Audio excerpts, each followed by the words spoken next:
Welcome to today's Community Cast. My name is Matt Morgan. I'm the pastor at Community Brookside, a new church plant in Tulsa, Oklahoma. We are so blessed by your presence, and we hope that today's content will bring you joy. All right, so this morning we're starting a new sermon series called All In, and we're going to start with a story I know that many of you will be familiar with. So I'm pretty sure that I know that most of you know what it means to be all in for something, because I've seen how many of you through your Facebook, through showing up to church wearing specific attire, how many of you are all in for very specific things. But being all in means that somebody is fully committed to something or to someone. It means being totally committed to a person, idea, a purpose, and being committed so much so that it doesn't even matter what happens, you're still invested in that thing. We give it our all. We become unshakable in our loyalty for this thing that we love so much. And I know that you guys have been all in because I have seen you guys wear some OKC Thunder jerseys in the midst of some of the worst seasons they've had. Some of you are so all in that you even were willing to give the Dallas Cowboys a pass during Tony Romo's last couple of seasons when their record was pretty solid and then went to 4-12, and you guys are still showing up with Cowboys hats and jerseys. Many of you guys, despite the embarrassment of being Cowboys fans, were still willing to wear the jerseys and watch the games. And now to me, that's just an all-in kind of attitude, right? But starting this morning and continuing on for the next few weeks, I want us to be in conversation about what it looks like to be all in when it comes to the mission of God. And I think that in order for us to really fully understand what it means to be all in, we need to figure out what the opposite of being all in is. I think that gives us a more full definition. So I think the phrase that best fits the opposite of being all in would be the phrase bailing out. You've heard that before, yeah? I think to bail out means to give up on your hopes of attaining a specific desired outcome or situation. You're done with it. You give up on it. So what are some instances that you might bail out from? Anybody have any ideas?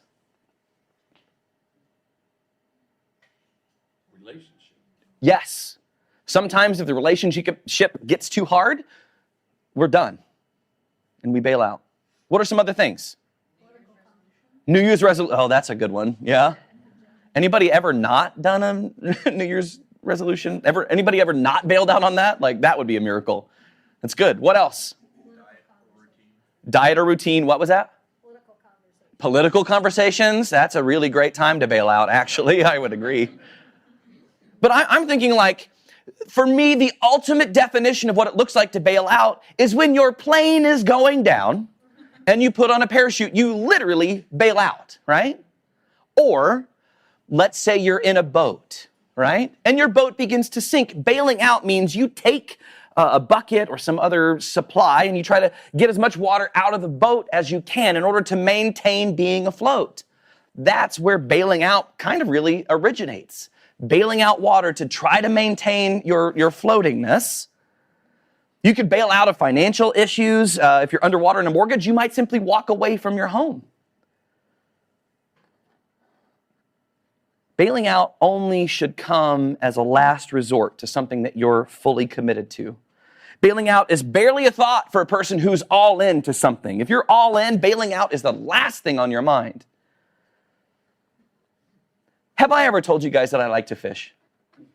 Do you know this about me? In case you did not know this, I like fishing. So there was a time in my life that I fished so often and so much that my wife didn't recognize me because I was spending so much time on the lake or in ponds. But there was also a time in my life that I was so intent on fishing that I purchased a bass boat. And I don't mean a good bass boat. It was like a $1,300 1987 Glasstream Aggressor that was a 16-foot baby boat, had no piece of carpet in the whole thing. The deck was really not solid. It was an awful boat, but it ran. And that's all I needed. And I took that boat fishing for 2 seasons in a competitive local bass tournament group. I was serious. I paid entry fees. I never got any money back for winning anything, but I was serious about my fishing. And it just so happened that the last season that I fished, well, it wasn't the last season, but one of the last seasons I fished in that boat, I was out. It was the third week of March. And as you know, in Oklahoma, the third week of March is kind of right when the weather begins to turn. It could go either way, the third week of March. So it's the Saturday, early in the morning, it's 5 o'clock in the morning. We load our boats into the lake, and we're on Lake Hudson. And it just so happens that morning, it is 47 degrees when the sun comes up, and the wind is howling. I mean, it's 20-mile-an-hour winds. It is an awful, terrible morning, and here I am out on my 16-foot boat with my my replacement partner. So my traditional partner was sick, and so I had a friend of mine come and fish in his place. It just so happened he was a friend of mine from church growing up, and he was also my life insurance guy. Okay? He likes fishing. I like fishing. It just seemed right. My life insurance guy on my sweet, sweet boat. Well, as the wind continued to pick up and as the lake got a little rougher, I was marking on my fish finder where all the fish were. I figured they'd be kind of out deep. The temperature outside was 47. The temperature in the water was 43, according to my depth finder. So it was cold. The fish were going to be deep. So I'm out by the deepest part of the lake, which is down by the dam. And I'm just trolling back and forth, up and down, seeing where the fish are, seeing how deep they are before I actually start fishing. And it just so happens the wind picks up and it gets a little choppy. And so our boat's going up and down, no big deal, up and down, until we go up over a wave and come down so hard that we spear a wave. And when we do this, about 4 inches of water comes over the bow of my boat. And I'm sitting with water ankle deep in the bottom of my boat. No big deal. I have a bilge pump. So I stop the boat and I flip on my bilge pump and then I take off again. And my boat had the hot foot throttle. That's how cool I was. So I step on the gas again and I go up over another bigger wave and come down to an even bigger wave. And this time it's more than 4 inches. So much water comes over the bow of the boat that it rips all of my gear off the Velcro fasteners on the side of my boat, my fishing lines, my poles, my lunch box, my tackle box. All of it comes rushing back to me, and now I'm sitting up to here in water. 43-degree water. It's cold, yeah. Did I mention that I'm fishing with my life insurance guy? Okay.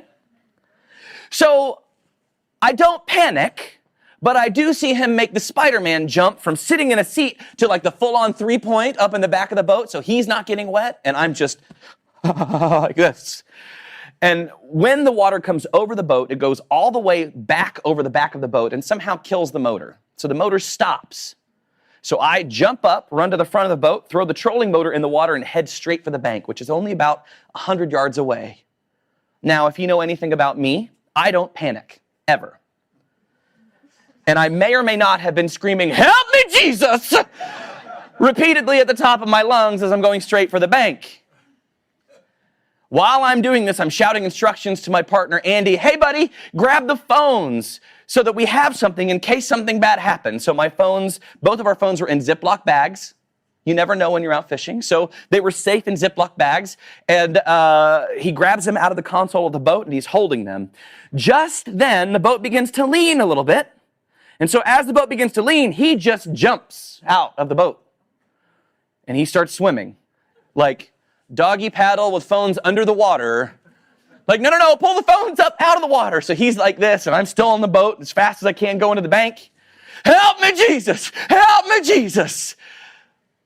And another wave comes up over the back of the boat, and that boat that was already tilted to the side begins to roll over.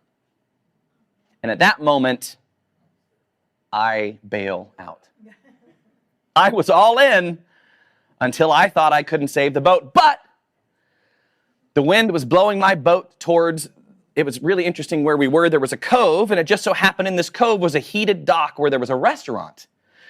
And as I'm, don't know what to do, I'm looking at my boat now that it's upside down, my trolling motor on full speed with the, razor sharp blades spinning above my head, and my boat is moving towards the rocks, this huge cliff. And so I grab the base of my trolling motor and I'm swimming as hard as I can to keep my boat from crashing against the rocks. I was able to bring it up against the shore and I tied it off where my boat sat upside down for 2 weeks because it just so happened Lake Hudson began to flood. Eventually, I was able to salvage my boat. They were able to get up underneath there and flip it back over. And when they raised it above the water level, the funniest thing in the world was happening. It was pumping water out of the bilge pump. I ended up retrieving the boat and I fished for the next 2 seasons out of that boat before I sold it. It may or may not have had a few issues after that little incident. But sometimes you have to know when the right time is to bail out. But when we're all in for something, if we're really, truly all in, bailing out should be the last thought on our minds. The most wonderful thing about Scripture is that within its pages, there are all kinds of incredible stories about biblical characters who are all in for the mission and the ministry of God. They set the example for us for what true faith looks like and what being all in can look like for us. So as we start our sermon series today with the story of a man I'm sure you've all heard of, we're going to talk about the story of Noah and the ark. And I'm sure you recognize the name Noah because it's one of the most recognizable stories in all of Scripture. If you've been in the church for any period of time, if you especially went to Sunday school as a child, you know the story of Noah because I'm sure you colored a beautiful, crayon drawing of Noah and all the animals 2 by 2 being brought into the ark, right? So the story of Noah is found in the Old Testament book of Genesis. And the basis of this story is that God is so heartbroken over the state of humanity that God has to make a change. So you can read along with us in Genesis chapter 6, and we're going to start out in verses 5 through 8. And here's what Scripture says for us this morning. It says, "The Lord saw how great the wickedness of the human race had become on earth, and that every inclination of the thoughts of the human heart was only on evil all the time. The Lord regretted that he had made human beings on the earth, and his heart was deeply troubled. So the Lord said, I will wipe from the face of the earth the human race I have created, and with them the animals, the birds, and the creatures that move along the ground, for I regret that I have made them." But with God, there always is a little bit of hope. And here's that hope. "But Noah found favor in the eyes of the Lord." So from this story, we're starting off in a pretty bad place, aren't we? Can you imagine what it would look like for God to say, I regret even making humanity? Parents, let's have this conversation. This is the closest thing I can come to the relationship of God with us. As a parent, could you ever just imagine your kid disappointing you so much that you say, you know what, I regret you were even born? We can't, right? That's awful. And some of us parents have been through some stuff with our kids, have we not? And still, we love them and we want the best for them. And here's how evil humanity is, that God says, I'm done. God was ready to bail out of this experiment called humanity. Every inclination of the thoughts of the human heart was on evil all the time. And that's awful, isn't it? And it says that God has regret. It just always reminds me of those, commercials where they're like tattoos, the regrets. You ever seen those, right? No, yeah. But God regrets that humanity is so evil, that he created them. He just regrets it. So the next part of the story is that God finds favor in Noah. Noah is a righteous man. Noah is faithful. And God, he says, you know what? There's still hope through Noah. So he instructs Noah to build this giant boat called an ark. And on the ark, Noah's family would be saved from the destruction that the world was going to go through. And they would carry all types of animals, all types of food on the ark so that after the flood is gone, they can repopulate the world again. And what's Noah's response? Okay. and he sets about doing what God has asked him to do. Friends, let's talk about building a boat. How good are you at building boats? You pretty good at building boats? No? You don't? Have you not been trained in boat building? Oh, on Minecraft. Yeah, okay. Would do what? I know how to buy one. You know how to buy one, yeah. The problem is, do you know how to sell one? Like, that's the key. That's the first time and last time. Exactly. So when we talk about building a boat, we're talking about using ancient tools in an ancient time. Guys, I don't know that a boat has ever been built ever in the history of humanity at this point. And God says, hey, Noah, build a giant boat. And he goes, yes, sir. And there's all the kinds of dimensions that God says, here's how you need to build it. Here's what you need to do. And so Noah sets about doing what God has asked him to do in the midst of some of the darkest times in human history. And Noah remains so faithful that he can still hear the voice of God in the darkness. Build your boat. Get all the animals, bring them on the boat. And then after the boat is built, God speaks again to Noah and prepares him to enter the boat and prepares him for what's going to happen. In Genesis chapter 7, 1-5, it says this, then the Lord said to Noah, go into the ark, you and your whole family, because I have found you righteous in this generation.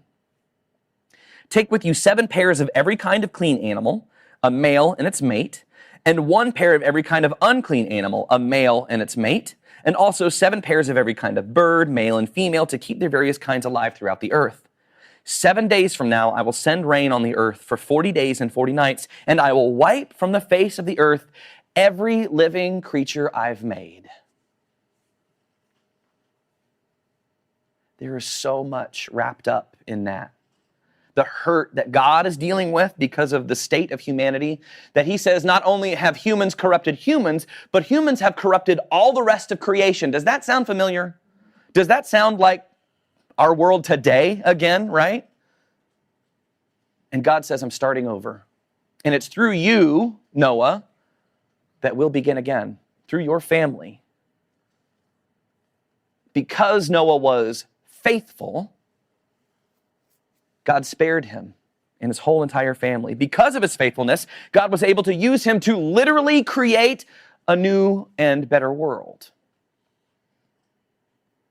Because of one man's faithfulness, God was able to create a new and better world. And if God could do it then, I believe that God can still do it now.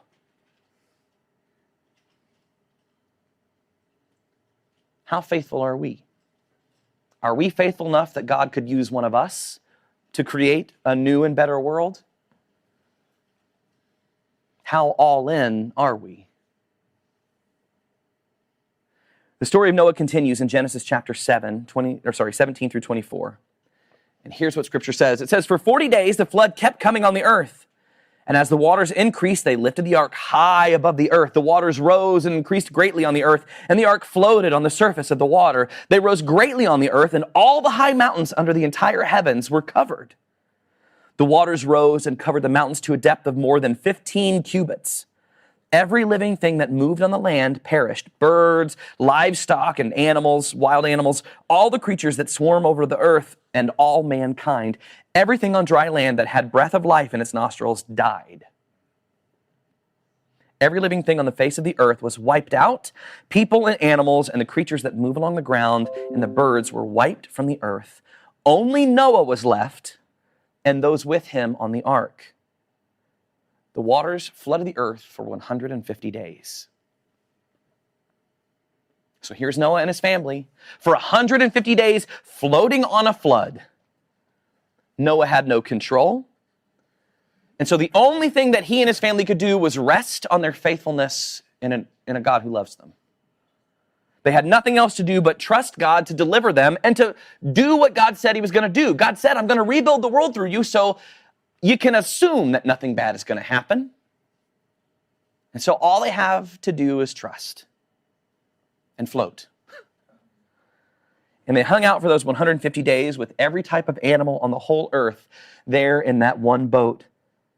With all the work they needed to do to make sure that life would go on, they had to feed the animals, they had to clean up after the animals, they had to take care of all of the mess that happens when you have animals. And after the flood subsided, the first thing that Noah did was build an altar to thank God for saving him. Genesis 8:20-22 says this, "Then Noah built an altar to the Lord, and taking some of all the clean animals and the birds, he sacrificed burnt offerings on it. The Lord smelled the pleasing aroma and said in his heart, 'Never again will I curse the ground because of humans, even though every inclination of the human heart is evil from childhood. And never again will I destroy all living creatures as I have done. As long as the earth endures, seed time and harvest, cold and heat, summer and winter, day and night will never cease.'" Even after the days of rain and storms, even after the long nights afloat, knowing that all of humanity, every single person that Noah ever knew in his life was gone, Noah was still all in. He couldn't wait to build an altar and thank God for being a God who was willing to start life over again and use him to do it. And because Noah was all in, even though there was sin and hurt in the world around him, his encounter with God gives us hope today that no matter what it is that we face, we too can be all in without fear.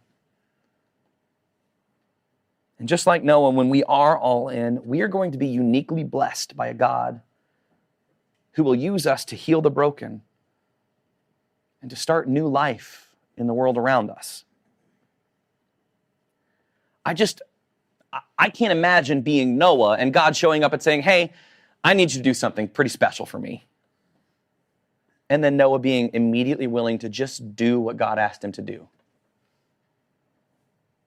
It would have been incredibly hard any day, but in the time in which God asked Noah to do the things that he asked him to do, to build a giant boat in the middle of what's pretty much an arid region of the world,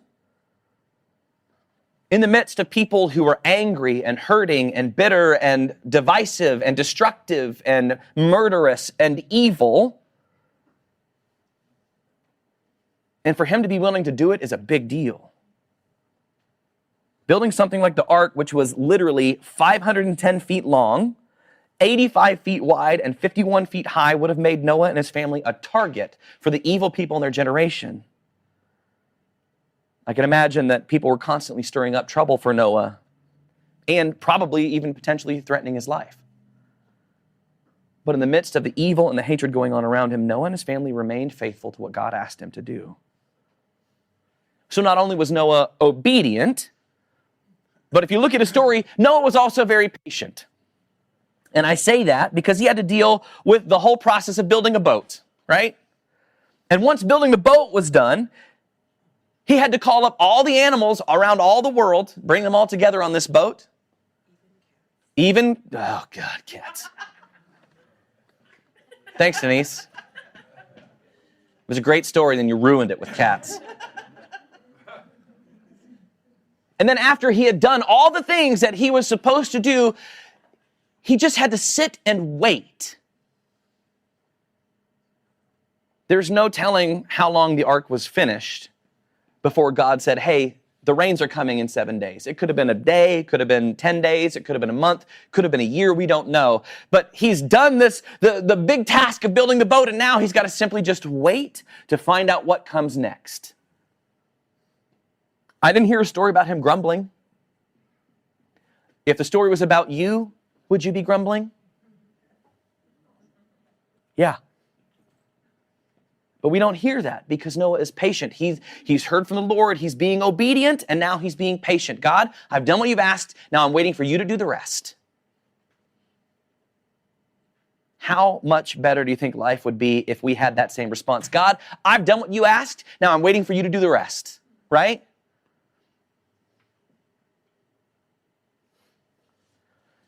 And in those moments, Noah proved his obedience to God through his patience. And then can you imagine the patience that he had being afloat on the ark for 150 days with like a giant floating zoo? No thanks. Do you remember how mad your mom was anytime you made a mess as a kid? You remember that? No? My mom had 5 of us kids to deal with, and we were never clean, ever. And I just remember her being in a constant state of anger because of the state in which we left our rooms, the state in which we left the house. My mom was angry because we were messy. Now, imagine how mad Noah could have been with all the constant mess that was created by every animal in the whole wide world. 7 pairs of clean animals and 1 pair of unclean animals. All of that. And yet he still remained patient. We don't hear the story about him griping, complaining, saying, God, why did you choose me? I'd rather die. And that's not even mentioning the smell that was probably happening, right? Noah's patience needs to be commended. Floating in a barnyard for 150 days, God bless you, Noah. And at the end of that 150 days, Noah's first response, after he sent out the birds come back, we've got an olive branch, the birds come back, and then eventually the birds don't come back. That means it's time for us to get out of the boat. The first thing that Noah does is he builds an altar to thank God. How often do we thank God as our first response? I don't think it's as often as it should be. But Noah, this faithful man through whom God is going to recreate all of humanity, gets out of the boat, builds an altar, and then sacrifices to God because he is so thankful that God has chosen him, that God is delivering him, and that God is doing something new.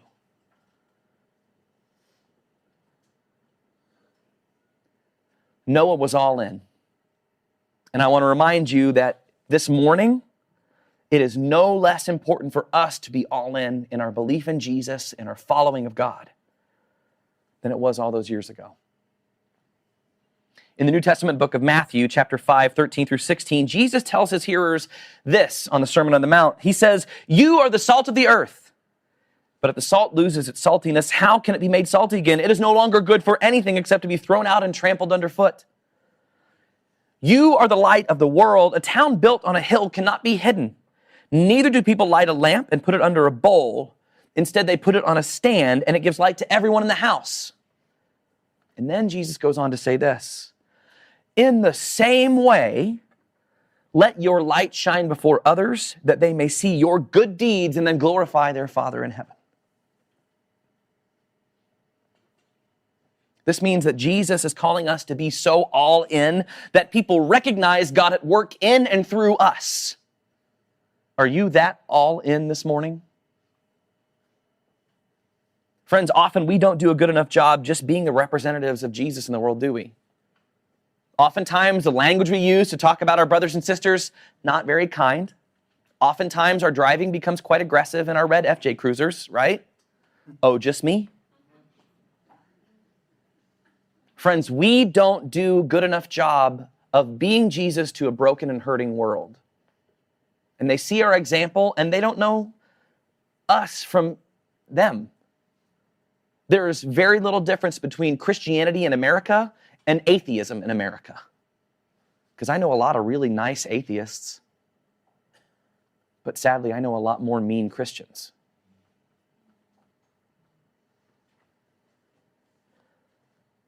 It could have been really easy for Noah to live just like everybody else did. But instead, he chose to follow God's will and God's ask. Noah was dedicated to his faith in God, and because of his faithfulness, he was rewarded, right? He became the reason that we're all here today. Without Noah, we're done for, right? And the great news is about the gospel of Jesus Christ is that today we are promised no less. And all it takes for us is to have that same kind of blessing in our life that Noah gets, is that we have to be willing to say yes to God when God asks and act.